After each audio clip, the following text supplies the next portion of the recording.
Ako si Kiana Eunice J. Espinosa at ito ang aking output 2. Hindi ako sumasang-ayon na dapat tanggalin na ang mga batas para sa pagdidisiplina sa mga bata.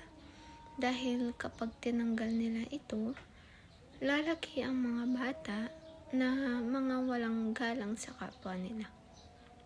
Noong bata pa ako, kapag may mali akong ginawa, ay pagsasabihan ako o kaya naman ay papaluin ako ng mga magulang ko kasi mali ang ginagawa ko. Kaya naman ngayong malaki na ako, dahil sa pagdidisiplina ng mga magulang at guro ko, ay alam ko na ang mga dapat gawin at hindi dapat gawin. Kaya naman, hindi ako sumasang-ayon na tanggalin ang mga batas para sa pagdidisiplina sa mga bata.